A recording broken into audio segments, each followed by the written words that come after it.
نحمده ونصلي على رسوله الكريم اما بعد فاعوذ بالله من الشيطان الرجيم بسم الله الرحمن الرحيم سيقول السفهاء من الناس ما واللهم عن قبلتهم التي كانوا عليها قل لله المشرق والمغرب يهدي من يشاء الى صراط مستقيم صدق الله العظيم۔ اب یہ تحویل قبلہ کا مضمون براہ راست آ رہا ہے۔ اس کے لیے تمہیدی 2 رکوع ہم پڑھ چکے ہیں۔ حضرت ابراہیم کا تذکرہ جو معمار ہیں بیت اللہ کے، ابو الانبیاء ہیں، امام الناس ہیں، انہی کی ایک نسل بنی اسرائیل ہے، انہی کی ایک نسل بنی اسماعیل ہے۔ ان کا دین کیا تھا، اس کی بنیاد کیا تھی، انہوں نے اور خود ان کے پوتے حضرت یعقوب نے اپنی اولاد کو کس بات کی وصیت کی تھی۔ اب وہ اولاد مختلف پگڈنڈیوں پر چل کر کہاں کہاں پہنچ چکی ہے۔ یہ سارا پس منظر ہے اصل میں اس تحویل قبلہ کے لیے، اور تحویل قبلہ پر پورے 2 رکوع آ رہے ہیں۔ اس سے بسا اوقات یہ خیال پیدا ہوتا ہے، میرے ذہن میں بھی کبھی ہوتا تھا کہ یہ ایسی بڑی بات کیا تھی جس کے لیے قرآن مجید نے اتنے شد و مد کے ساتھ اور اس قدر تفصیل کے ساتھ بلکہ تکرار کے ساتھ بات کی۔ تو اصل میں اس کو یوں سمجھیے کہ ایک خاص مذہبی ذہنیت ہوتی ہے، اور وہ مذہبی ذہنیت یہ ہوتی ہے کہ اعمال کے ظاہر پر ان کی توجہ زیادہ مرکوز ہو جاتی ہے، اعمال کی جو روح ہے زیادہ اس کی طرف توجہ نہیں ہوتی۔ عوام الناس کا معاملہ یہی ہو جاتا ہے، ظواہر پر، رسومات پر، جو ظاہری شکلیں ہیں ان کی اہمیت، جو اصل دین ہے، روح دین ہے، جو مقاصد دین ہیں، ان کی طرف توجہ نہیں ہوتی۔ نتیجہ یہ ہوتا ہے کہ ظاہر میں ذرا سا فرق انہیں بہت محسوس ہوتا ہے۔ ذرا سا فرق ہو گیا، کسی نے رفع یدین کر لیا، قیامت آ گئی، معلوم ہوا یہ کوئی اور ہی آ گیا ہماری مسجد میں، یہ کون ہے؟ کسی نے آمین ذرا اونچا کہہ دیا، پھر قیامت آ گئی۔ یہ ساری چیزیں جو یہ خاص ایک ذہنیت ہوتی ہے۔ اس ذہنیت کے پس منظر میں یہ مسئلہ چھوٹا نہیں تھا۔ ایک تو یہ کہ جو قبائلی اور قومی پس منظر تھا اس کے حوالے سے سمجھیے، مکے میں جو لوگ ایمان لائے، ظاہر بات ہے ان سب کو عقیدت تھی خانہ کعبہ کے ساتھ، خود حضور کو تھی۔ آپ روتے ہوئے نکلے ہیں اور آپ نے یہ فرمایا تھا کہ اے کعبہ مجھے تجھ سے بڑی محبت ہے، لیکن تیرے یہاں کے رہنے والے مجھے یہاں رہنے نہیں دیتے۔ پھر یہ کہ وہ جو عقیدت اور محبت تھی وہ تمام اور مسلمانوں کے دلوں میں بھی تھی۔ مدینے میں آ کر آپ نے رخ بدل دیا۔ جب تک مکے میں تھے معلوم ہوتا ہے کہ حضور جب کھڑے ہوتے تھے نماز کے لیے تو آپ اس طرح کھڑے ہوتے تھے کہ بیک وقت استقبال قبلتین ہو جاتا تھا، یعنی جو جنوبی دیوار ہے، ایک طرف وہ کونا ہے جس میں حجر اسود ہے، اور دوسری طرف وہ یمانی ہے، رکن یمانی جو یمن کی طرف ہے، جنوب کی طرف ہے۔ ادھر کوئی شخص کھڑا ہوگا اور وہیں پر انہی کے درمیان جو ہے جب طواف کیا جاتا ہے تو دعا مانگی جاتی ہے، ربنا آتنا فی الدنیا حسنۃ وفی الآخرۃ حسنۃ وقنا عذاب النار۔ باقی پورے طواف میں آپ جو چاہیں دعا مانگے، لیکن یہاں یہ دعا ہے خاص۔ اب اگر کوئی شخص ادھر کھڑا ہو کر نماز پڑھ رہا ہے تو کعبہ تو سامنے ہے ہی، ٹھیک سیدھ میں یروشلم بھی ہے۔ استقبال القبلتین، ایک ہی وقت میں 2 قبلوں کی طرف رخ ہو گیا۔ مدینہ میں آ کر معاملہ بدل گیا، مدینہ درمیان میں ہے، مکہ مکرمہ اس کے جنوب میں ہے اور یروشلم اس کے شمال میں ہے۔ اب جنوب کی طرف رخ کریں گے تو پیٹھ ہوگی یروشلم کی طرف، یروشلم کی طرف رخ کریں گے تو پیٹھ ہوگی کعبے کی طرف۔ اس میں امتحان ہو گیا ان لوگوں کا جو ایمان لائے تھے کہ آیا وہ محمد الرسول اللہ صلی اللہ علیہ وسلم کے فرمان کی پیروی کرتے ہیں یا اپنی پرانی عقیدتوں اور اپنی پرانی جو روایات ہیں ان کو زیادہ اہمیت دیتے ہیں۔ اللہ کا شکر ہے جو لوگ مکے سے آئے تھے ان کی اتنی تربیت ہو چکی تھی کہ ان میں سے کسی کے لیے کوئی مسئلہ پیدا نہیں ہوا۔ اقبال کا وہ مصرع پھر سنا رہا ہوں، بمصطفیٰ برساں خیش را کے دی ہماوست اگر بہو نہ رسیدی تمام بولا بیست۔ حالانکہ قرآن مجید میں کہیں منقول نہیں ہے کہ اللہ نے حکم دیا تھا، ہو سکتا ہے اللہ نے حضور کو وحی خفی کے ذریعے سے حکم دیا ہو، لیکن وحی جلی میں کہیں نہیں ہے کہ آپ کو حکم دیا گیا ہو کہ اب یروشلم کی طرف رخ کر کے نماز پڑھی ہے۔ یہ امتحان ہو گیا کہ رسول کا اتباع کتنا کچھ ہے۔ اب جب یہ حکم آیا، اب امتحان ہو گیا جو مدینے میں رہنے والے جو ایمان لائے تھے ان کا، اس لیے کہ یہاں یہودی بھی تھے، بعض ان میں سے ایمان لائے۔ عبداللہ ابن سلام رضی اللہ تعالیٰ عنہ تھے، ان کو علماء میں سے تھے، لیکن جو اور دوسرے لوگ تھے وہ بھی زیر اثر تھے یہود کے علماء کے، ان کے دل میں بھی یروشلم کی عظمت تھی۔ اب جب انہیں رخ کرنا پڑا تو یہ ان کے ایمان کا امتحان ہو گیا۔ تو یہ بڑا امتحان تھا اس میں کہ جو سب کے لیے مثبر تھا، اور مسلمانوں میں سے بعض لوگوں کے دلوں میں یہ خیال بھی پیدا ہوا ہوگا اگر اصل قبلہ یہ تھا تو ہم نے اب تک جو نمازیں پڑھی ہیں وہ تو پھر ہم نے غلط اس پر پڑھی۔ ہماری اتنی سالوں کی، کسی کو ایمان لائے ہوئے 10 برس ہو گئے، ہماری ان نمازوں کا کیا بنے گا؟ وہ نمازیں ضائع ہو گئیں تو نماز تو ایمان کا رکن رکین ہے، تو بڑی تشویش پیدا ہو گئی۔ اس کے ساتھ ہی ایک مسئلہ یہ پیدا ہوا سیاسی اعتبار سے کہ یہود اب تک تو یہ سمجھ رہے تھے کہ حضور نے اور مسلمانوں نے ہمارا قبلہ اختیار کر لیا ہے، تو گویا کہ ہمارے کیمپ فالوورز ہیں، ہمارا تو انہوں نے اتباع کیا ہے، لہذا ہمیں کوئی خاص اندیشہ نہیں ان کی طرف سے۔ لیکن اب جب قبلہ بدل گیا تو ان کے کان کھڑے ہو گئے کہ یہ تو پھر کوئی نئی اب ملت ہے اور نئی امت کی تشکیل ہو رہی ہے، لہذا ان کی طرف سے مخالفت جو تھی اس کے اندر شدت زیادہ پیدا ہو گئی۔ یہ سارے مضامین تھے کہ جو یہاں پر زیر بحث آ رہے ہیں۔ سَيَقُولُ السُّفَهَاءُ مِنَ النَّاسِ، بہت غیر معمولی ہے اس کا آغاز ہی اس آیت کا۔ ان قریب کہیں گے لوگوں میں سے احمق اور بے وقوف لوگ، ما وَلَّاهُمْ عَنْ قِبْلَتِهِمُ الَّتِي كَانُوا عَلَيْهَا، کس چیز نے پھیر دیا انہیں اس قبلے سے کہ جس پر یہ تھے۔ یعنی یہ 16 مہینے نماز پڑھی ہے بیت المقدس کی طرف رخ کر کے، یروشلم کی طرف، اب کس چیز نے پھیر دیا انہیں؟ قُلْ لِلَّهِ الْمَشْرِقُ وَالْمَغْرِبُ، دیکھیے وہی الفاظ جو 14ویں رکوع میں آئے تھے جو تمہید بن رہے تھے، کہہ دیجئے کہ اللہ ہی کے لیے ہے مشرق اور مغرب۔ گویا کہ شمال اور جنوب، مشرق و مغرب، شمال و جنوب، محاورے میں مشرق و مغرب زیادہ استعمال ہوتا ہے، سب اللہ کے ہیں، اللہ کسی سمت میں محدود نہیں ہے۔ یہدی من یشاء الی صراط مستقیم، وہ جس کو چاہتا ہے سیدھے راستے کی طرف ہدایت دے دیتا ہے۔ وَكَذَلِكَ جَعَلْنَاكُمْ، اب یہ خاص بات کہی جا رہی ہے، اے مسلمانوں تم اس تحویل قبلہ کو معمولی بات نہ سمجھو، یہ علامت ہے اس بات کی کہ اب تمہیں وہ حیثیت حاصل ہو گئی۔ وَكَذَلِكَ جَعَلْنَاكُمْ أُمَّةً وَسَطًا لِتَكُونُوا شُهَدَاءَ عَلَى النَّاسِ وَيَكُونَ الرَّسُولُ عَلَيْكُمْ شَهِيدًا، اب تمہارا فرض منصب یہ ہے کہ رسول نے جس دین کی گواہی تم پر دی ہے اپنے عمل سے، اپنے قول سے، اسی دین کی گواہی تمہیں دینی ہے اپنے قول سے اور اپنے عمل سے پوری نوع انسانی پر۔ اب تم لنک بن گئے ہو۔ اب تک نبوت کا سلسلہ جاری تھا، ایک نبی کی تعلیم ختم ہوئی، بگڑ گئی، تحریف ہو گئی، غائب ہو گئی، دوسرا نبی آ گیا، پھر کچھ تیسرا آ گیا، چلے آ رہے۔ لہذا ہر دور کے اندر اب وہ جو معاملہ تھا تسلسل کے ساتھ چل رہا تھا، اب یہاں نبوت ختم ہو رہی ہے محمد رسول اللہ صلی اللہ علیہ وسلم پر، تو نوع انسانی تو ختم نہیں ہو رہی، ابھی قیامت تو نہیں آئی ہے۔ اب آگے لوگوں کو تبلیغ کرنا، ان تک دین پہنچانا، ان پر حجت قائم کرنا، ان کا احقاق حق پر ابطال باطل کا فریضہ سر انجام دینا، یہ کون کرے گا؟ تو پہلے تو ہمیشہ اللہ کی طرف سے وہی جبریل لائے اور نبی کے پاس آ گئے، نبی نے لوگوں کو سکھا دیا۔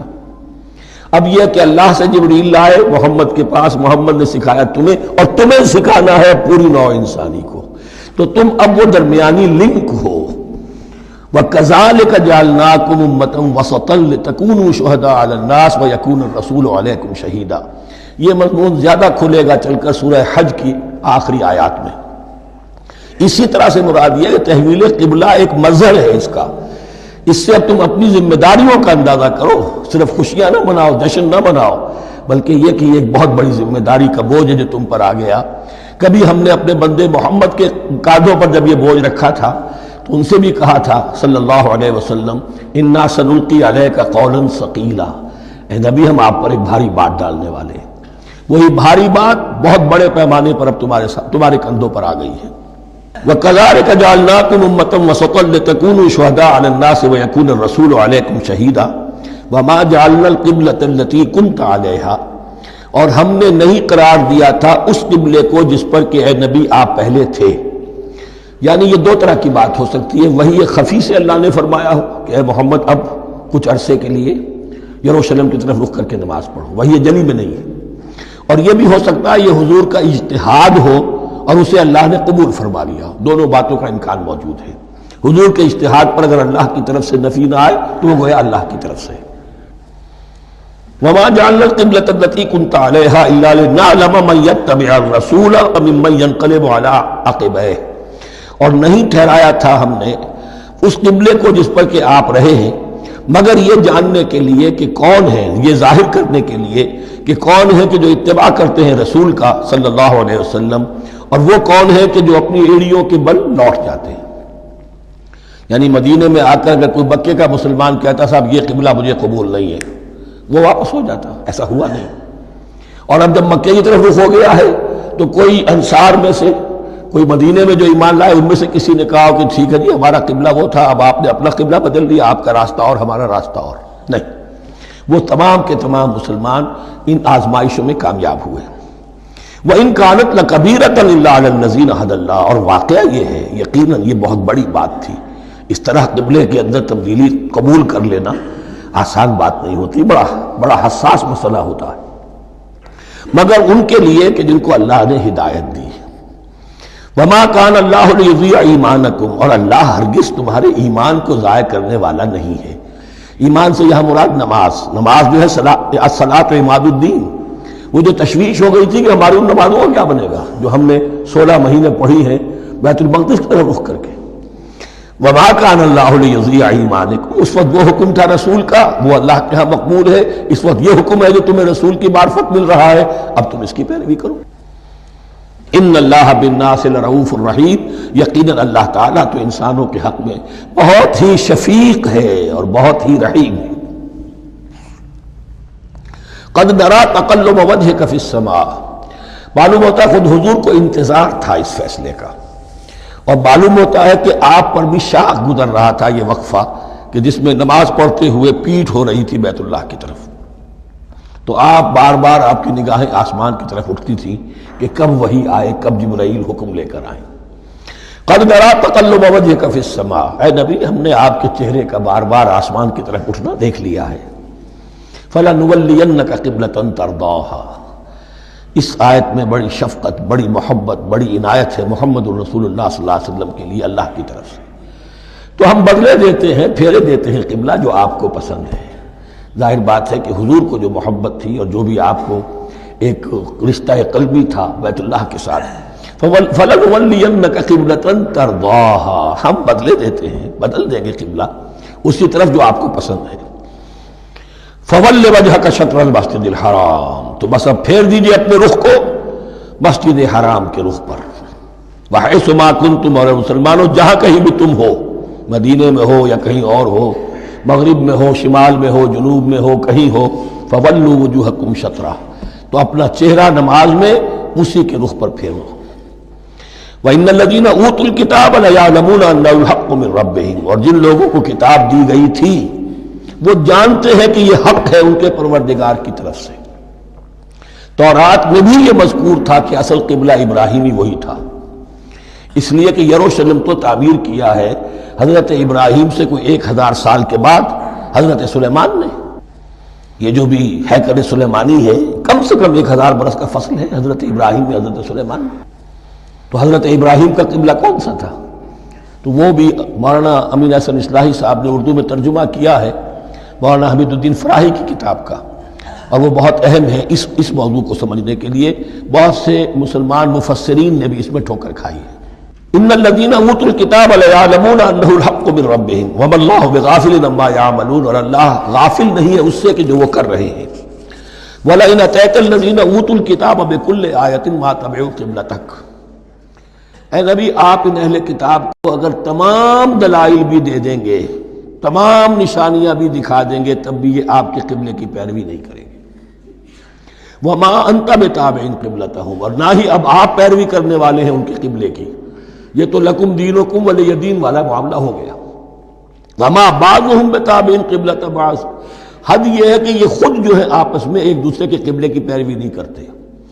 یعنی نصارہ اور یہود اگرچہ یروشلم سب کا قبلہ ہے، لیکن عین یروشلم میں جا کر جو یہودی ہیں وہ مغربی گوشے کو اختیار کرتے تھے، مغرب کی طرف رخ کرتے تھے ہیکل سلیمانی میں، اور جو نصارہ ہے وہ مشرق کی طرف، اس لیے کہ حضرت مریم سلام علیہا نے جو اعتکاف کیا تھا مکاناً شرقیہ، وہ جو مکان تھا ان کا جہاں اعتکاف تھا، جہاں فرشتہ ان کے پاس آیا ہے، وہ ہیکل کے کسی شرقی گوشے میں تھا، تو انہوں نے عیسائیوں نے اسی کو اپنا شرقی گوشے کو قبلہ بنا لیا۔ وَلَئِنِ اتَّبَعْتَ أَهْوَاءَهُمْ، اور اے نبی اگر بالفرض آپ نے ان کی خواہشات کی پیروی کی، من بعد ما جاءك من العلم، اس کے بعد کہ آپ کے پاس العلم صحیح علم آ چکا ہے، انک اذا لمن الظالمین، تو آپ بھی پھر ظلم کرنے والوں میں سے ہو جائیں گے، معاذ اللہ۔ الذین آتیناہم الکتاب یعرفونہ کما یعرفون ابناءہم، جن لوگوں کو ہم نے کتاب دی یعنی تورات اور انجیل کے جو صحیح ماننے والے ہیں، یہ نکتہ یہاں نوٹ کر لیجئے، تورات اور انجیل کے ماننے والوں میں سے غلط کاروں کے لیے مجہول کا صیغہ آتا ہے، اوتوا الکتابہ، جنہیں کتاب دی گئی تھی، اور جو ان میں سے ٹھیک تھے صحیح رخ پر تھے ان کے لیے معروف کا صیغہ ہوتا ہے جنہیں کتاب ہم نے دی تھی۔ یہ انداز جو ہے معروف اور مجہول کا، یہ آپ دیکھیں گے کہ فرق ہوگا، جہاں ان کی کسی غلط بات کا تذکرہ ہوگا الذین اوتوا الکتاب، اور جہاں اچھی بات کا تو وہاں یہ کہ جو آتیناہم الکتاب، الذین آتیناہم الکتاب یعرفونہ کما یعرفون ابناءہم، وہ ایسے ہی پہچانتے ہیں اس کو۔ ہو کی ضمیر قبلے کی طرف بھی ہے، اور ہو کی ضمیر محمد الرسول اللہ کی طرف بھی ہے، ہو کی ضمیر قرآن کی طرف بھی ہے، ایسے پہچانتے ہیں جیسے اپنے بیٹوں کو۔ وَإِنَّ فَرِيقًا مِّنْهُمْ، اور یقیناً ان میں سے ایک گروہ وہ ہے لَيَكْتُمُونَ الْحَقَّ وَهُمْ يَعْلَمُونَ، جو جانتے بوجھتے حق کو چھپاتے ہیں۔ الحق من ربک، یہ حق ہے آپ کے رب کی طرف سے، فلا تکونن من الممترین، تو آپ ہرگز نہ بنے شک کرنے والوں میں۔ یہ حضور سے خطاب ہو رہا ہے، اور حضور کی وساطت سے اصل میں ہر مسلمان سے خطاب ہو رہا ہے، یہ بات ان سے کہی جا رہی ہے کہ اس میں کوئی شک اپنے پاس بتانے دو، یہ تو حق ہے تمہارے پروردگار کی طرف سے۔ وَلِكُلٍّ وِجْهَةٌ هُوَ مُوَلِّيهَا، ہر ایک کے لیے ہم نے ایک رخ معین کر دیا جس کی طرف کہ وہ رخ کرتا ہے۔ فَاسْتَبِقُوا الْخَيْرَاتِ، تو مسلمانوں تمہارے لیے ایک رخ تو ہم نے معین کر دیا بیت اللہ کا، ایک باطنی رخ کیا ہے؟ نیکیوں میں ایک دوسرے سے آگے بڑھنے کی کوشش کرو۔ ایک ہے ظاہر، نماز کا ظاہر ہے، آپ نے قبلے کی طرف رخ کر لیا ہے، آپ نے وضو کیا ہے، ایک نماز کا باطن ہے، خشوع ہے، خضوع ہے، حضور قلب حاصل ہے، رقت ہے، معلوم ہے کس کے سامنے حاضری ہے۔ اسی طریقے سے قبلہ ایک تو یہ ہے جو کہ کعبہ ہے، بیت اللہ ہے، ایک یہ فاستبقوا الخیرات، تم ہر نیکی کے اندر ایک دوسرے سے آگے بڑھنے کی کوشش کرو۔ اینما تکونوا یأتی بکم اللہ جمیعا، جہاں کہیں بھی ہوگے اللہ تم سب کو لے آئے گا، جمع کر دے گا۔ ان اللہ علی کل شیء قدیر، یقیناً اللہ تعالی ہر چیز پر قادر ہے۔ ومن حیث خرجت فول وجهک شطر المسجد الحرام، اور جدھر سے بھی آپ کا نکلنا ہو، کہیں سفر کریں، کہیں بھی جائیں، تو آپ اپنا رخ پھیر دیجئے مسجد حرام کی طرف۔ وَإِنَّهُ لَلْحَقُّ مِن رَبِّكَ، اور یہ یقیناً حق ہے آپ کے رب کی طرف سے۔ وَمَا اللَّهُ بِغَافِلٍ عَمَّا تَعْمَلُونَ، اور اللہ غافل نہیں اس سے کہ جو تم کر رہے ہو۔ یہاں بظاہر جو ہے کلام حضور سے ہے، اصل میں مسلمانوں سے خطاب ہے بواسطہ محمد صلی اللہ علیہ وسلم۔ وَمِنْ حَيْثُ خَرَجْتَ فَوَلِّ وَجْهَكَ شَطْرَ الْمَسْجِدِ الْحَرَامِ وَحَيْثُ مَا كُنْتُمْ فَوَلُّوا وُجُوهَكُمْ شَطْرَهُ، اور دیکھو جہاں بھی تم نکلو اپنا رخ کرو مسجد حرام کی طرف۔ امریکہ میں جاؤ تب بھی رخ ہوگا مسجد حرام کی طرف، روس میں جاؤ رخ تمہارا ہوگا مسجد حرام کی طرف۔ وَحَيْثُ مَا كُنْتُمْ، اور اے مسلمانوں جہاں کہیں بھی تم ہو، فَوَلُّوا وُجُوهَكُمْ شَطْرَهُ، تو اپنے چہروں کو پھیر دو اسی کے رخ پر۔ لِأَلَّا يَكُونَ لِلنَّاسِ عَلَيْكُمْ حُجَّةٌ، تاکہ نہ رہے لوگوں کے پاس تمہارے خلاف کوئی دلیل۔ اب اس بات کو سمجھ لیجئے کہ چونکہ تورات میں لکھا ہوا تھا کہ نبی آخر الزمان کا قبلہ کعبہ ہوگا، اگر حضور یہ قبلہ اختیار نہ کرتے تو علماء یہود حجت قائم کرتے مسلمانوں پر کہ دیکھو تورات میں تو یہ لکھا ہے اور انہوں نے وہ اختیار نہیں کیا۔ تو یہ گویا کہ ان کے اوپر اتمام حجت بھی ہو رہا ہے اور قطع عذر بھی ہو رہا ہے، ان کی حجت کی جڑ بھی کٹ رہی ہے۔ الا الذین ظلموا منہم، سوائے ان میں سے ان کے جو ظالم ہیں، اعتراض کرنے کے لیے لاکھ انہوں نے پھر بھی ہیلے بہانے بنائی لینے ہیں۔ فلا تخشوہم، تو اے مسلمانوں ان سے نہ ڈرو، واخشونی، مجھ سے ڈرو۔ وَلِأُتِمَّ نِعْمَتِي عَلَيْكُمْ، اور یہ جو تحویل قبلہ ہوئی ہے اور محمد الرسول اللہ صلی اللہ علیہ وسلم کی بعثت کی بنیاد پر ایک نئی امت کو شکل دی جا رہی ہے اور اسے اب امامت الناس سے سرفراز کیا جا رہا ہے، وراثت ابراہیمی اب اسے منتقل ہو گئی ہے۔ یہ اس لیے ہے وَلِأُتِمَّ نِعْمَتِي عَلَيْكُمْ، اپنی نعمت میں تم پر اس کا اتمام فرما دوں، مکمل کر دوں، وَلَعَلَّكُمْ تَهْتَدُونَ، اور تاکہ تم ہدایت یافتہ بن جاؤ۔ کما ارسلنا فیکم رسولا، جیسے کہ ہم نے بھیج دیا ہے تم میں ایک رسول۔ اب یہ دعا ابراہیم و اسماعیل یاد کر لیجئے، ربنا وبعث فیہم رسولا منہم یتلو علیہم آیاتک ویعلمہم الکتاب والحکمت ویزکیہم۔ اب گویا کہ وہاں تو دعا تھی، اور یہ 3000 سال کے بعد اس دعا کا ظہور ہو رہا ہے بعثت محمدی کی شکل میں۔ کما ارسلنا فیکم رسولا منکم، جیسے کہ ہم نے بھیج دیا ہے تم میں رسول اپنا، تم ہی میں سے، یتلو علیکم آیاتنا، وہ تلاوت کرتا ہے تم پر ہماری آیات، ویزکیکم، تمہیں پاک کرتا ہے، تزکیہ کرتا ہے تمہارا، ویعلمکم الکتاب والحکمہ، اور تمہیں تعلیم دیتا ہے کتاب و حکمت کی، ویعلمکم ما لم تکونوا تعلمون، اور تمہیں تعلیم دے رہا ہے ان چیزوں کی جو تمہیں معلوم نہیں تھی۔ یہاں ایک نکتہ بڑا اہم ہے، حضرت ابراہیم اور اسماعیل کی دعا میں جو ترتیب تھی یہاں اللہ نے اس کو بدل دیا ہے۔ وہاں کیا تھا؟ تلاوت آیات، تعلیم کتاب و حکمت، پھر تزکیہ۔ یہاں کیا ہے؟ تلاوت آیات، پھر تزکیہ، پھر تعلیم کتاب و حکمت۔ اب ظاہر بات ہے کہ حضرت ابراہیم حضرت اسماعیل نے جو بات کہی وہ بھی غلط تو نہیں ہو سکتی، لیکن ہم یہ کہہ سکتے ہیں کہ اس کی امپرووڈ فارم یہ ہے جو اللہ تعالیٰ کی طرف سے دی گئی، اس لیے کہ تزکیہ مقدم ہے۔ اگر نیت صحیح نہیں ہے تو تعلیم کتاب و حکمت مفید نہیں ہوگی بلکہ گمراہی میں اضافہ ہوگا۔ نیت کج ہے تو گمراہی بڑھتی چلی جائے گی، اور تزکیہ کا حاصل کیا ہے؟ نیت درست ہو جائے، اخلاص، نحن لہ مخلصون۔ اگر یہ نہیں ہے تو جتنا پڑھو گے، جتنے بڑے عالم ہوگے، شیطان بھی بن سکتے ہو۔ بڑے بڑے فتنے عالموں نے اٹھائے ہیں۔ یہ جو دین اکبری تھا یا دین الہی تھا، اکبر کے تو باپ دادا کو کبھی خیال نہیں آ سکتا تھا اس کا۔ یہ پٹی پڑھانے والے کون تھے؟ ابو الفضل اور فیضی جیسے علماء، بہت بڑے علماء۔ اسی طرح غلام احمد قادیانی، اس کو اصل میں جو بھی پٹیاں پڑھائی ہیں وہ تو پڑھائی حکیم نور الدین نے، جو بہت بڑا عالم تھا، اہل حدیث عالم تھا۔ تو در حقیقت بہت بڑا عالم ہوگا، اگر اس کی کج ہو گئی نیت تو اتنا ہی بڑا فتنہ اٹھا دے گا۔ اس پہلو سے تزکیہ مقدم ہے، اور اس کا ثبوت یہ ہے، یہی مضمون سورہ آل عمران میں آیا، یہی مضمون پھر سورہ جمعہ میں آئے گا، وہاں بھی ترتیب یہی ہے۔ تینوں جگہ پر اللہ کی طرف سے ترتیب یہی ہے، یتلو علیکم آیاتنا ویزکیکم، تمہیں ہماری آیات پڑھ کر سنا رہا ہے اور تمہارا تزکیہ کرتا ہے، ویعلمکم الکتاب والحکمہ، اور اس تزکیے کے بعد پھر تعلیم کتاب و حکمت، ویعلمکم ما لم تکونوا تعلمون، اور تمہیں سکھا رہا ہے جو کچھ علم تمہیں حاصل نہیں تھا۔ فاذکرونی اذکرکم، پس مجھے یاد رکھو، میں تمہیں یاد رکھوں گا۔ یہ بہت بڑا میثاق ہے اور بہت بڑا وعدہ ہے، بہت بڑا وعدہ۔ اور یہاں تک حدیث میں پھر اس کی شرح آئی ہے، میرا بندہ اگر مجھے اپنے دل میں یاد کرتا ہے میں بھی اسے اپنے جی میں یاد کرتا ہوں، اور میرا بندہ اگر میرا ذکر کسی محفل میں کرتا ہے تو میں اس سے بہت اعلیٰ محفل میں اس کا ذکر کرتا ہوں۔ اس کی محفل تو بہت بلند و بالا ہے، ملائے اعلیٰ کی محفل ہے، فرشتے ملائکہ مقربین کی محفل ہے۔ خدا خود میر محفل بود اندر لامکا خسرو، محمد شمع محفل بود شب جائے کہ من بودم۔ اب خسرو کس عالم میں تھے جب یہ شعر کہہ گئے ہیں، تو بہرحال ہے تو صحیح، ایک محفل تو ہے، میں اس سے بڑی بہتر محفل میں ان کا تذکرہ کرتا ہوں۔ فاذکرونی اذکرکم واشکروا لی ولا تکفرون، اور میرا شکر کرو، میری نعمتوں کا ادراک کرو، اس کا شعور حاصل کرو، اس پر زبان سے بھی شکر ادا کرو، اپنے عمل سے بھی، جوارح سے بھی ان نعمتوں کا حق ادا کرو۔ یہاں وہ 18 رکوع ختم ہو گئے، نصف اول اس سورہ مبارکہ کا مکمل ہو گیا۔ اب آگے سے خطاب ہے، یا ایھا الذین آمنوا، ایک نئی امت آ گئی، چارٹر اس کا آ گیا۔ کیوں بنایا گیا تمہیں؟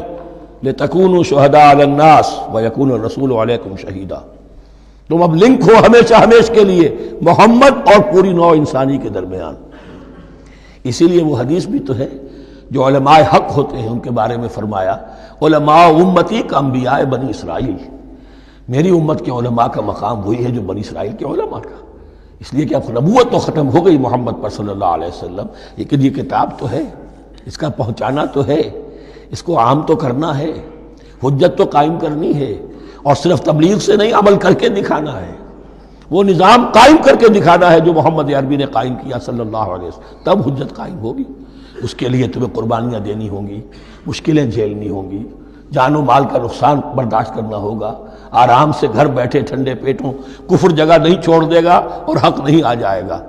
کفر کو ہٹانے کے لیے اور باطل کو ختم کرنے کے لیے اور حق کو قائم کرنے کے لیے تن من دھن تمہیں لگانے ہوں گے۔ اب دیکھیے وہ کال آ رہی ہے، یا ایھا الذین آمنوا استعینوا بالصبر والصلاۃ۔ یہی وہ الفاظ تھے کہ وہ جو 7 آیتیں تھیں جن کو میں نے کہا تھا خطاب بنی اسرائیل میں وہ بمنزلہ فاتحہ ہیں، ان میں الفاظ آئے تھے واستعینوا بالصبر والصلاۃ وانھا لکبیرۃ الا علی الخاشعین الذین یظنون انہم ملاقو ربہم وانہم الیہ راجعون۔ اب وہی خطاب یہاں ہو رہا ہے، یا ایھا الذین آمنوا استعینوا بالصبر والصلاۃ، یہ میں بیان وہاں کر چکا ہوں، ان اللہ مع الصابرین، جان لو کہ اللہ صبر کرنے والوں کے ساتھ ہے۔ اس بیعت سے کیا مراد ہے؟ ایک بات تو متفق علیہ ہے، اللہ کی مدد، اللہ کی تائید، اللہ کی نصرت ان کے شامل حال ہے۔ باقی یہ کہ اللہ تعالیٰ جہاں کہیں بھی ہم ہیں ہمارے ساتھ ہے، کس طرح ہے یہ ہم نہیں جانتے، لیکن یہ فرمایا اس نے کہ میں تو تمہاری دگے جان سے بھی زیادہ قریب ہوں۔ وَلَا تَقُولُوا لِمَن يُقْتَلُ فِي سَبِيلِ اللَّهِ أَمْوَاتٌ، اب پہلے ہی قدم پر قتل کی بات آ گئی۔ شرط اول قدم این است کہ مجنون باشی، پہلا قدم یہ ہے جانے دینے کے لیے تیار ہو جاؤ۔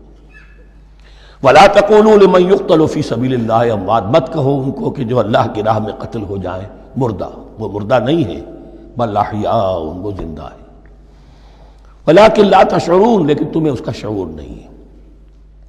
شہداء جو اللہ کی راہ میں قتل ہو جائیں ان کے لیے یوم آخر تک کا انتظار نہیں ہے، ان کو براہ راست جنت میں داخلہ ملتا ہے۔ قیل ادخل الجنہ قال یا لیت قومی یعلمون بما غفر لی ربی وجعلنی من المکرمین، وہاں تاخیر نہیں ہے، لہذا وہ تو زندہ ہیں۔ یہی مضمون پھر آئے گا سورہ آل عمران میں اور زیادہ نکھر کر، وَلَنَبْلُوَنَّكُمْ بِشَيْءٍ مِّنَ الْخَوْفِ وَالْجُوعِ۔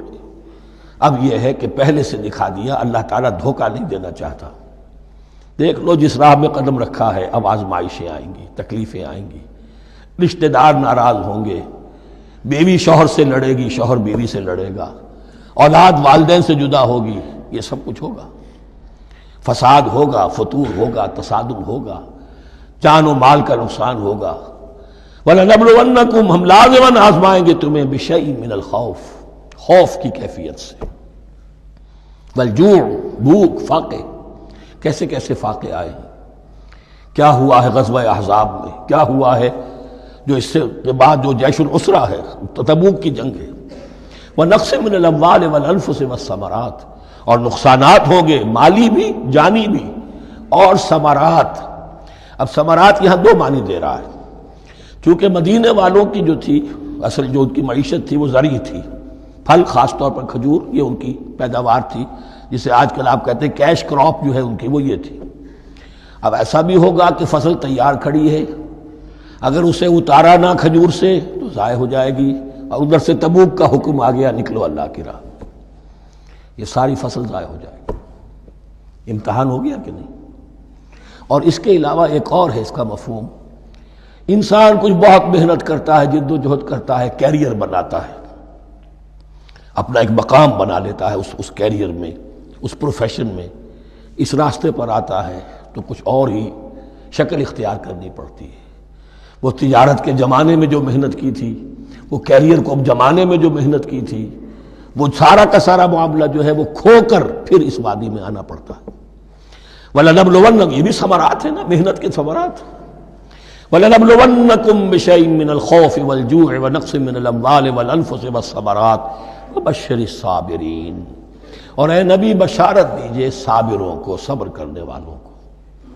یہ کون ہے؟ الذین اذا اصابتہم مصیبۃ، وہ لوگ کہ جن کو جب بھی کوئی مصیبت آئے قالوا انا للہ وانا الیہ راجعون، وہ کہتے ہیں ہم اللہ ہی کے تو ہیں، اللہ ہی کی طرف ہمیں لوٹ جانا ہے، کل بھی جانا تھا، آج چلے جائیں، حاضر ہیں، جتنی جلدی بلا لیں۔ نشان مرد مومن باتوں گویم جو مر گایا تبسم مر لبے اوست.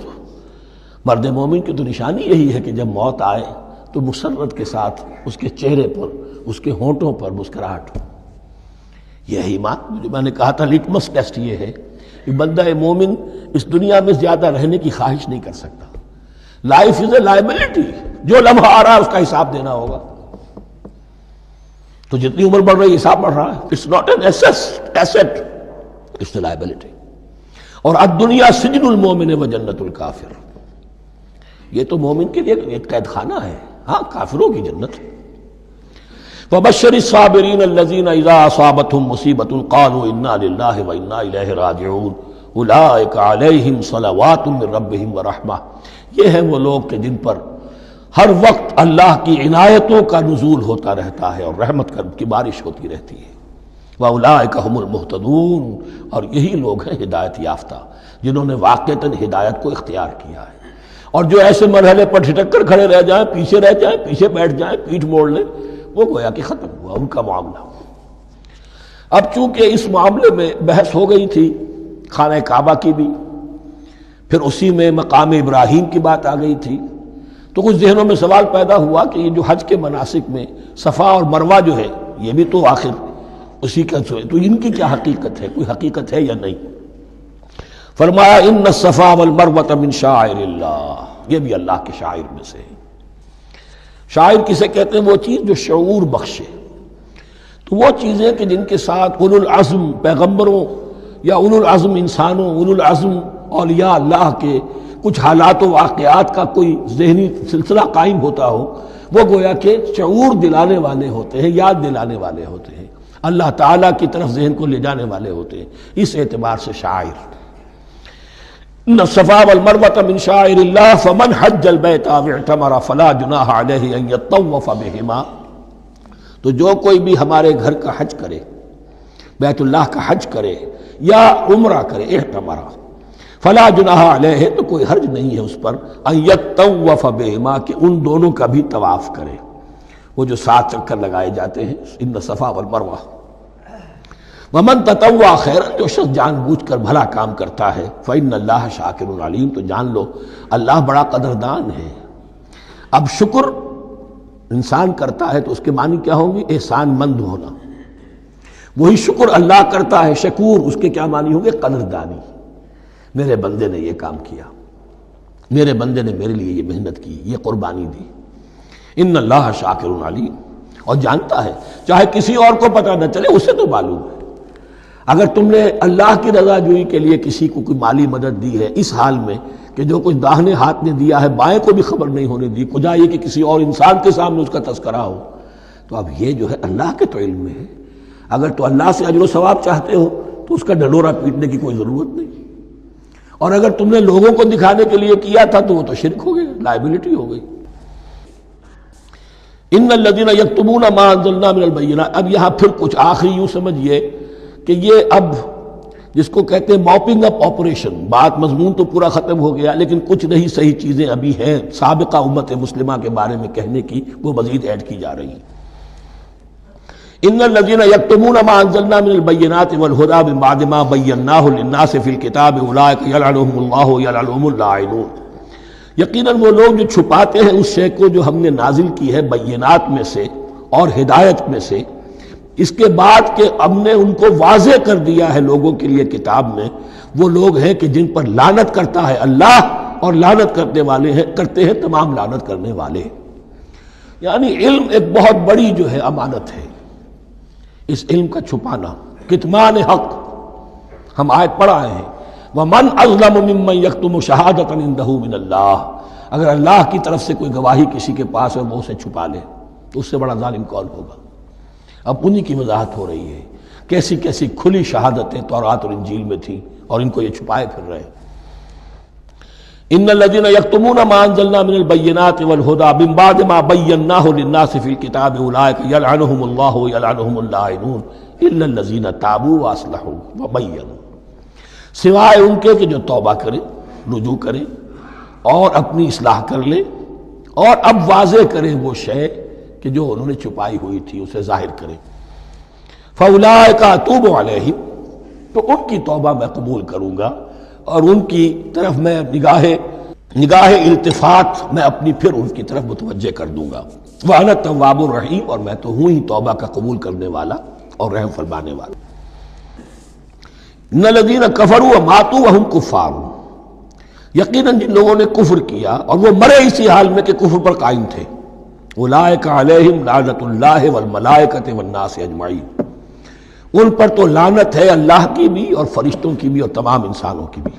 خالدین فیہا، اس لعنت کی کیفیت میں وہ اب ہمیشہ رہیں گے۔ لا یخفف عنہم العذاب، نہ ان پر سے عذاب کے اندر کوئی کمی کی جائے گی، ولا ہم ینظرون، نہ انہیں کوئی مہلت ملے گی کہ عذاب کا تسلسل ذرا سی دیر کے لیے وقفہ ہو جائے، سانس لینے کی مہلت مل جائے۔ ولا ہم ینظرون۔ وَإِلَٰهُكُمْ إِلَٰهٌ وَاحِدٌ، سن لو تمہارا الہ اور معبود ایک ہی الہ ہے۔ لا الہ الا هو الرحمن الرحیم، اس کے سوا کوئی الہ نہیں ہے اور وہ رحمان ہے اور رحیم ہے۔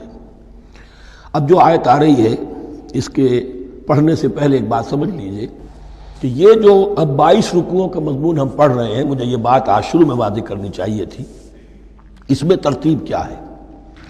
میں پہلے عرض کر چکا ہوں کہ پہلے 18 رکوعوں کی تقسیم ورٹیکل کی ہے ہم نے، 18 کو 4 رکوع ادھر، 10 درمیان میں، پھر 4 ادھر۔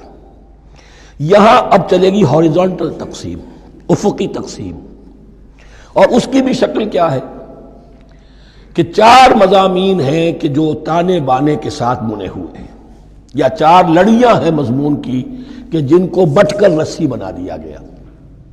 وہ 4 مضامین کیا ہیں؟ مسلمانوں سے خطاب میں ان کے لیے عبادات اور احکام اور شرائع، یہ واجب ہے، یہ کرنا ہے، یہ حلال ہے، یہ حرام ہے، نماز فرض ہے، روزہ فرض ہے، وغیرہ وغیرہ۔ اور 2 لڑیاں جہاد بالمال، جہاد بالنفس۔ جہاد بالنفس کی آخری انتہا قتال ہے، جہاں انسان نقد جان ہاتھ پر رکھ کر، ہتھیلی پر رکھ کر میدان میں حاضر ہو جاتا ہے۔ جو جنگ میں گیا اس نے اپنے آپ کو موت کے لیے پیش کر دیا، بچ کر آ جائے تو بونس ہے۔ اس اعتبار سے یہ 4 جڑیں۔ شریعت کو 2 حصوں میں تقسیم کیجئے، عبادات اور پھر بقیہ احکام شریعت، معاملات، جن میں خاص طور پر شوہر اور بیوی کا تعلق جو ہے وہ سب سے اہم ہے۔ لہذا اس صورت میں آپ دیکھیں گے تفصیلی احکام آئیں گے آئلی قوانین کے ضمن میں۔ دوسری طرف جہاد بالمال یعنی انفاق، اللہ کی راہ میں خرچ کرنا، اور جہاد بالنفس جس کی آخری منزل قتال۔ اب یہ 4 لڑیاں اس طرح سے ہیں، فرض کیجئے ایک لال لڑی ہے، ایک پیلی ہے، ایک نیلی ہے، ایک ہری ہے، ان کو بٹ دیا گیا ہے۔ جب ایک طرف سے دیکھیں گے تو کٹا پھٹا نظر آئے گا، رنگ لال نظر آیا، پھر پیلا نظر آیا، پھر نیلا نظر آیا، پھر ہرا، پھر لال، پھر نیلا، پھر پیلا، پھر ہرا۔ تو ایسا معلوم ہوگا جیسے کٹے پھٹے ہیں مضامین۔ لڑیاں کھول دیجئے، معلوم ہوگا ایک لڑی وہ بھی بڑی مسلسل ہے، جہاد بالمال کی، ایک لڑی ہے جہاد بالنفس یعنی قتال کی، ایک لڑی ہے جو عبادات کی، ایک لڑی ہے معاملات کی اور شریعت کے احکام کی۔ یہ 4 لڑیاں، اور یہ تانے بانے کی طرح بنی ہوئی ہیں، لیکن اسی بنتی میں بہت بڑے حسین پھول موجود ہیں۔ طویل آیات، عظیم ترین آیات قرآن مجید کی، ان میں سے اب ایک آیت یہاں آ رہی ہے۔ اس کو میں نے عنوان دیا ہے آیت الآیات۔ ان فی خلق السماوات والارض واختلاف اللیل والنہار والفلک التی تجری فی البحر بما ينفع الناس وما انزل اللہ من السماء من ماء فاحیا به الارض بعد موتها وبث فیہا من کل دابۃ وتصریف الریاح والسحاب المسخر بین السماء والارض لآیات لقوم یعقلون۔ اتنے فینومینا آف نیچر کسی ایک آیت میں جمع نہیں ہے قرآن۔ اللہ تعالیٰ تمام فینومینا آف نیچر کو اپنی آیتیں قرار دیتا ہے۔ آسمان اور زمین کی تخلیق، رات اور دن کا الٹ پھیر مختلف جگہوں پر، اور یہ جو ستارے ہیں اور یہ جو بھی نباتات ہیں زمین کی، ان میں سے آیتیں ہی آیت۔ لیکن ان آیت الآیات کو جس طرح یہاں ایک آیت میں سمویا ہے، یہ حکمت کا ایک بہت بڑا پھول ہے، بہت بڑا پھول جو ان 4 لڑیوں کی بنتی کے اندر آ گیا ہے۔ یقیناً آسمان اور زمین کی تخلیق میں اور رات اور دن کے الٹ پھیر میں اور اس جہاز میں یا کشتی میں جو چلتی ہیں سمندر میں یا دریاؤں میں، وہ سامان لے کر جو لوگوں کو نفع دیتا ہے، بما ينفع الناس وما انزل اللہ من السماء من ماء، اور اس پانی میں کہ جو اللہ نے اتارا ہے آسمان سے، فاحیا به الارض بعد موتها، اور پھر اس سے وہ زندہ کر دیتا ہے زمین کو اس کے مردہ ہو جانے کے بعد۔ بے آب و گیا زمین پڑی تھی، بارش ہوئی ہے، اسی میں سے روئیدگی آ گئی ہے۔ وبث فیہا من کل دابہ، اور یہ تمام حیوانات اور چرند اور پرند جو اس کے اندر پھیلا دیے گئے ہیں۔ وتصریف الریاح، اور یہ ہواؤں کا چلنا جو ہے، کبھی پروا چل رہی ہے، کبھی پچھمی چل رہی ہے، کبھی مشرق سے آ رہی ہے، کبھی مغرب سے آ رہی ہے، تصریف الریاح ہے۔ والسحاب المسخر بین السماء والارض، اور ان بادلوں میں کہ جو معلق کر دیے گئے آسمان اور زمین کے درمیان۔ لآیات لقوم یعقلون، ان سب میں آیات ہیں، نشانیاں ہیں ان لوگوں کے لیے جو عقل سے کام لیں۔ ان کو دیکھو اور ان کے خالق کو، مدبر کو پہچانو۔ آیات ہے، اور ان کے آیات کے پہچاننے کا جو عملی نتیجہ نکلنا چاہیے، اور جس کو عام طور پر لوگ نہیں پہنچ پاتے جس تک، اب اگلی آیت میں اس کا تذکرہ ہے۔ نتیجہ تو نکلنا یہ چاہیے کہ پھر محبوب اللہ ہی ہو، شکر اسی کا ہو، اطاعت اسی کی ہو، عبادت اسی کی ہو۔ جب سورج میں کچھ نہیں، یہ تو اللہ نے اس کو بنایا ہے، یہ حرارت جو ہے اللہ نے دی ہے، چاند میں کچھ نہیں، ہوائیں چلانے والا کوئی وہی تو ہے، تو اب کسی شے کے لیے کوئی شکر نہیں، کسی شے کے لیے کوئی عبادت نہیں، کوئی ڈنڈوت نہیں، کوئی سجدہ نہیں، بلکہ صرف اللہ کے لیے، اور وہی مطلوب و مقصود بن جائے، وہی محبوب ہو۔ لا محبوب الا اللہ، لا مقصود الا اللہ، لا مطلوب الا اللہ۔ جن لوگوں کی یہاں تک رسائی نہیں ہو جاتی، وہ لوگ کسی اور شے کو اپنا محبوب و مطلوب بنا کر اس کی پرستی شروع کر دیتے ہیں۔ خدا تک نہیں پہنچے، اپنے نفسی کو معبود بنا لیا، جو یہ کہے کر رہے، معبود تو ہو گیا۔ ارأیت من اتخذ الہہ ہواہ، اپنے قوم کو معبود بنا لیا، قوم کی برتری کے لیے اور قوم کی سربلندی کے لیے جانے بھی دے رہے، وطن کو معبود بنا لیا۔ اس حقیقت کو علامہ اقبال نے سمجھا ہے، اس دور کا سب سے بڑا بت وطن ہے۔ اس دور میں میں اور ہے، جام اور ہے، جم اور، ساقی نے بنا کی روش لطف و ستم اور، تہذیب کے آزر نے ترشوائے صنم اور، مسلم نے بھی تعمیر کیا اپنا حرم اور، ان تازہ خداؤں میں بڑا سب سے وطن ہے، جو پیرہن اس کا ہے وہ مذہب کا کفن ہے۔ نیشنلزم، ٹیریٹوریل، وطنی قومیت، وطن کی جے، یہ معبود بنائے بیٹھے۔ تو اب یہاں سنیے، ومن الناس، اور لوگوں میں سے کچھ ایسے بھی ہیں، من یتخذ من دون اللہ اندادا، جو اللہ کو چھوڑ کر کچھ اور چیزوں کو اس کا مد مقابل بنا دیتے ہیں۔ وطن کو بنا لیا، قوم کو بنا لیا، ہیومنزم، انسانیت، نوع انسانی، ہم اس کے خدمتگار ہیں، ہم اس کی بہتری کے لیے کام کر رہے ہیں، یہ بھی ایک معبود بن گیا۔ اور سب سے گھٹیا انسان وہ ہے کہ اپنے ہی حسن کا دیوانہ بنا پھرتا ہوں، اپنا ہی نفس ہے، اسی کے گر چکر لگا رہا ہے، وہی حریم ہے اس کا، وہی حرم ہے اس کا، اور وہ طواف کر رہا ہے اپنے نفس کا، تو وہ بھی تو اس کا ایک معبود ہے۔ لوگوں میں سے وہ بھی ہیں کہ جو اللہ کو چھوڑ کر کسی اور چیز کو اس کا مد مقابل بنا دیتے ہیں۔ یحبونہم کحب اللہ، اور ان سے محبت کرنے لگتے ہیں جیسی کہ اللہ سے کرنی چاہیے۔ یہ فلسفہ ہے اصل میں، ہندی میں سے آدرش کہتے ہیں، عربی میں نصب العین، انگلش میں آئیڈیل۔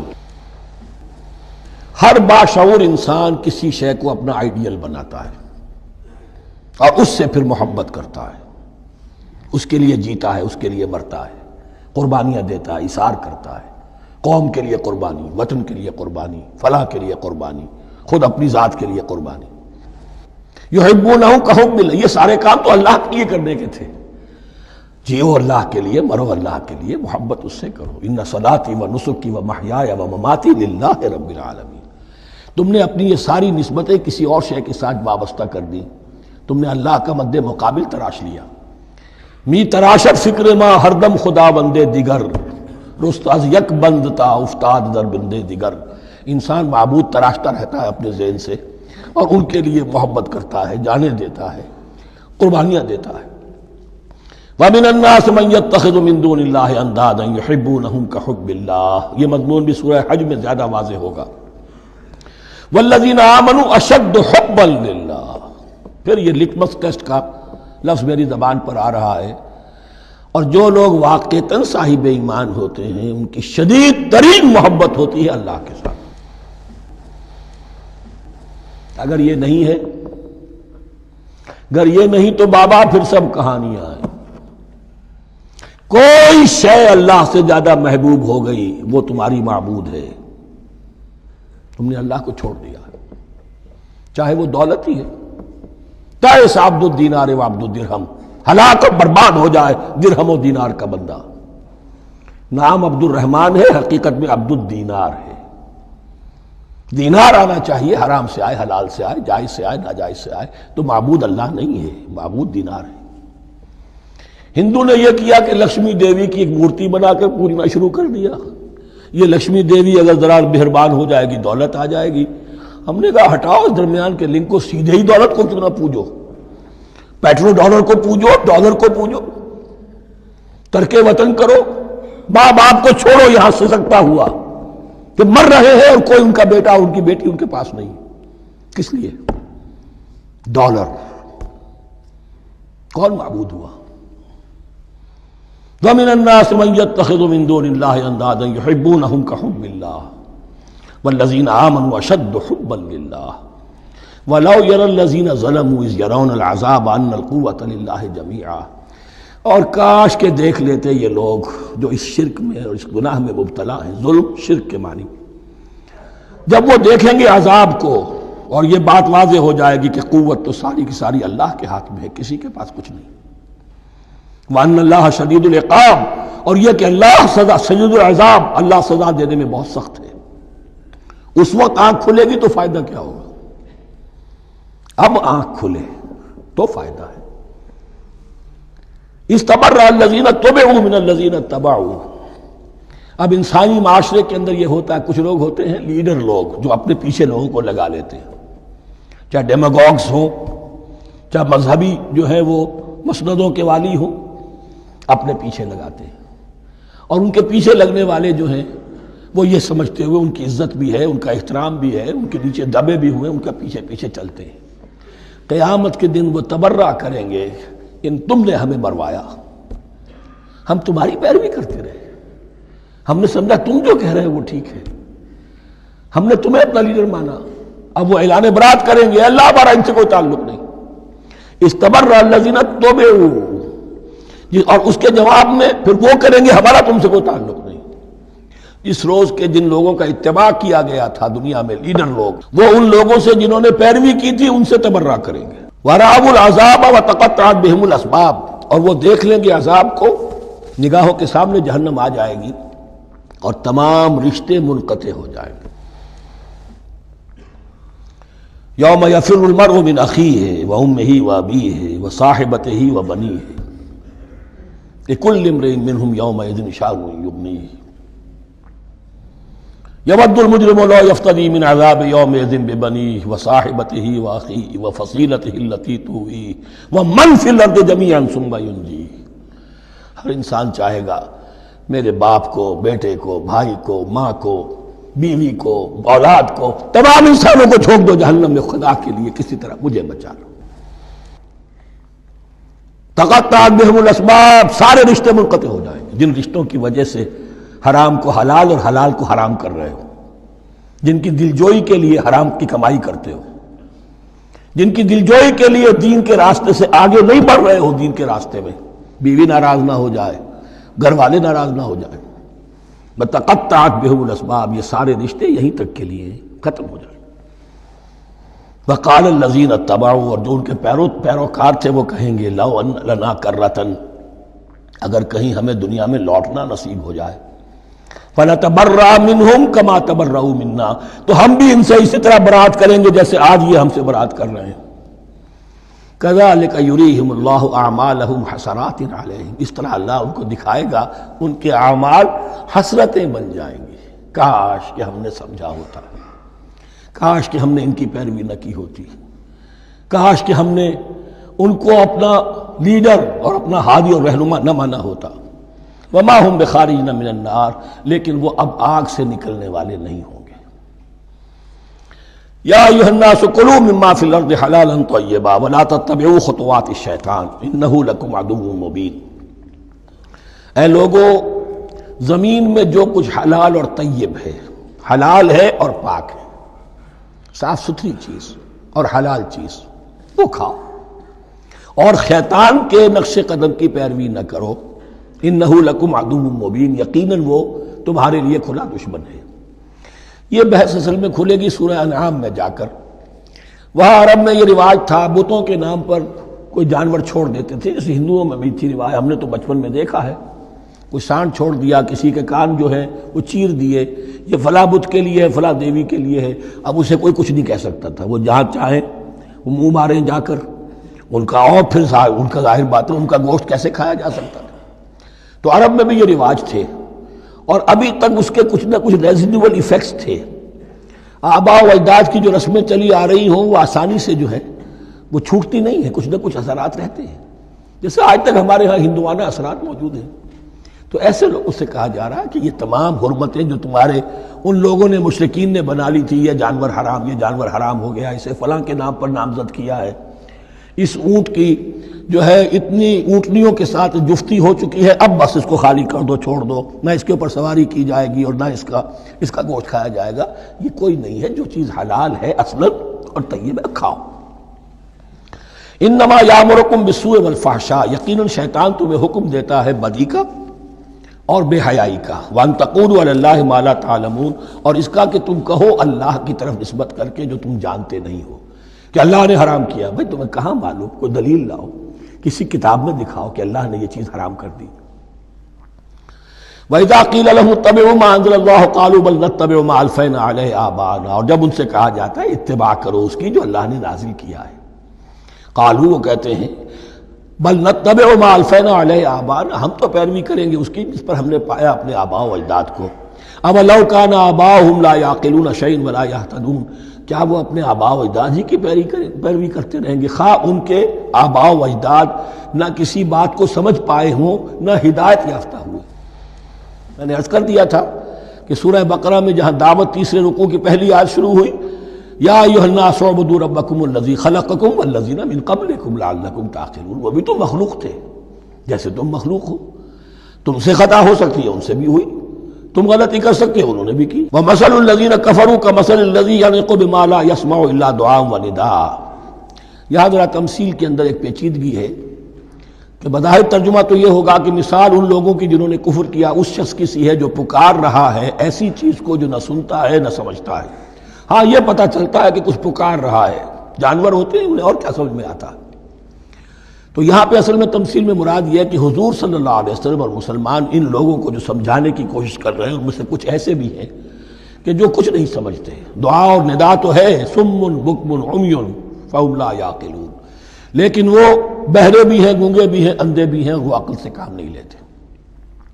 یا ایھا الذین آمنوا کلوا من طیبات ما رزقناکم، اے اہل ایمان کھاؤ ان تمام پاکیزہ چیزوں میں سے جو ہم نے تمہیں دی ہیں. واشکروا للہ، اللہ کا شکر ادا کرو، ان کنتم ایاہ تعبدون، اگر تم واقعتاً اسی کی عبادت کرنے والے ہو. جیسا کہ میں نے عرض کیا سورہ الانعام میں یہ ساری چیزیں آئیں گی اور تفصیل سے. انما حرم علیکم المیتۃ والدم ولحم الخنزیر وما اہل بہ لغیر اللہ. بنیادی طور پر اللہ تعالیٰ نے وہ کھانے کے جو اہل عرب میں اس وقت رائج تھے ان میں سے 4 چیزوں کی حرمت کا اعلان کیا ہے بار بار. مکی صورتوں میں بار بار ہوا ہے اور یہاں پھر یہ مدنی صورت کے اندر گویا کہ آخری بار. انما حرم علیکم المیتۃ، اللہ نے تم پر حرام کیا مردار کو جو اپنی آپ موت مر گیا، ذبح نہیں کیا گیا. والدم، اور خون حرام ہے، نجس ہے. اسی لیے جو ذبح کرنے کا ہمارا طریقہ ہے وہ یہ ہے کہ صرف گردن کو کاٹا جائے تاکہ اس میں شریانے وغیرہ کٹ جائے اور اکثر جو ہے خون جسم کا نکل جائے. اگر جھٹکا کیا جائے جیسے سکھ کرتے تھے، ایک ہی تلوار کے وار سے گردن اڑا دی بکری کی، یا یہ کہ جیسے کہ یورپ وغیرہ میں ہوتا ہے، تو پھر وہ خون اندر رہ جاتا ہے جسم کے، اس کے اندر پھر وہ اینٹھن نہیں ہوتی اس حیوان کے جسم میں کہ جس سے خون جو ہے وہ باہر چلا جائے، تو وہ لحم الخنزیر، اور تیسری چیز ہے خنزیر کا گوشت، اور چوتھی چیز وما اہل بہ لغیر اللہ، اور وہ کہ جس پر پکارا گیا ہو کسی کا نام اللہ کے سوا۔ اب اس میں ایک چیز تو یہ ہے کہ جسی شے کو ذبح کرتے ہوئے کسی بت کا، کسی دیوی کا، کسی دیوتا کا تذکرہ کیا، وہ تو حرام مطلق ہو ہی گیا، اس کا گوشت کھانا حرام مطلق ہے۔ لیکن اسی کے تابع یہ ہوگا کسی بزرگ کا قرب حاصل کرنے کے لیے اس کے مزار پر لے جا کر وہاں ذبح کیا جا رہا ہے۔ پوچھیں گے تو ہم تو اللہ کے لیے ذبح کر رہے ہیں، تو اللہ کے لیے تو اپنے گھر میں بھی کر سکتے تھے ذبح، یہاں کیوں لائے ہو؟ اس کو تم نے کسی اعتبار سے اس صاحب قبر کا جو ہے اس کا تقرب حاصل کرنے کا ذریعہ بنایا۔ یہ چیزیں بھی اسی کے تابع ہو جائیں گی۔ اللہ کے لیے کرنا تو ہر جگہ کر سکتے ہو، ہم تو صرف ایصال ثواب کے لیے کر رہے ہیں، تو اپنے گھر میں بیٹھ کر کرو گے تو کیا ایصال ثواب نہیں ہو جائے گا؟ ٹھیک ہے اللہ، ہم یہ خرچ کر رہے ہیں، ہم نے یہ جانور ذبح کیا ہے تیرے لیے، اس کا ثواب جو ہے فلاں کو پہنچا دے۔ یہ ہے چار چیزیں بنیادی طور پر۔ فمن اضطر غیر باغ ولا عاد، ان میں بھی ایک رعایت ہے، اگر کوئی مضطر ہو گیا ہے، مجبور ہو گیا ہے، جان نکل رہی ہے اور کوئی شے کھانے کو نہیں، لیکن دو شرطیں پوری ہو، غیر باغ ولا عاد، وہ اس حرام کی طرف رغبت نہ رکھتا ہو، اور نہ جو ناگزیر حد ہے جان بچانے کی اس سے آگے بڑھے۔ صرف جان بچانے کے لیے مردار کا گوشت بھی کھا سکتا ہے، سور کا گوشت بھی کھا سکتا ہے، جو بھی چاہے جان بچانے کے لیے یہ رک سکتے ہیں، لیکن اس شے کی طرف کوئی رغبت اور میلان طبیعت میں نہ ہو۔ یہ اللہ تو جانتا ہے، اگر تو معاملہ اس سے ہے تو اس سے تو چھپی ہوئی بات نہیں ہے، اور جتنا ناگزیر ہے جان بچانے کے لیے اس سے آگے نہ بڑھے۔ فلا اثم علیہ، ان دو شرطوں کے ساتھ جان بچانے کے لیے حرام چیز بھی کھائی جا سکتی ہے۔ ان اللہ غفور الرحیم، یقیناً اللہ غفور الرحیم ہے۔ ان الذین یکتمون ما انزل اللہ من الکتاب ویشترون بہ ثمنا قلیلا، یقیناً وہ لوگ جو چھپاتے ہیں اس کو جو اللہ نے نازل کیا ہے کتاب میں سے اور فروخت کرتے ہیں انہیں بہت حقیر سی قیمت پر، اولئک ما یاکلون فی بطونہم الا النار، یہ لوگ نہیں بھر رہے اپنے پیٹوں میں مگر آگ۔ ولا یکلمہم اللہ یوم القیامہ، اللہ ان سے کلام نہیں کرے گا قیامت کے دن۔ ولا یزکیہم، نہ انہیں پاک کرے گا۔ ولہم عذاب علیم، ان کے لیے دردناک عذاب ہے۔ اولئک الذین اشتروا الضلالۃ بالہدی، یہ ہے وہ لوگ کہ جنہوں نے ہدایت دے کر ضلالت خرید لی ہے، والعذاب بالمغفرہ، اور مغفرت اللہ کی اپنے ہاتھ سے دے کر عذاب خرید لیا ہے۔ فما اصبرہم علی النار، تو کتنا ہے ان کا حوصلہ آگ کے لیے، بڑے صابر ہیں اس جہنم کی آگ کے لیے، کس طرح تیاری کر رہے ہیں۔ ذالک بان اللہ نزل الکتاب بالحق، یہ اس لیے کہ اللہ نے تو کتاب نازل کی حق کے ساتھ۔ وان الذین اختلفوا فی الکتاب لفی شقاق بعید، اور یقیناً جن لوگوں نے کتاب اور شریعت میں پھر یہ پگڈنڈیاں نکالی، اختلاف کی، وہ بڑی ہی دشمنی میں اور بڑی ہی شقاوت کے اندر مبتلا ہو گئے۔ بارک اللہ لی ولکم فی القرآن العظیم ونفعنی وإیاکم بالآیات والذکر۔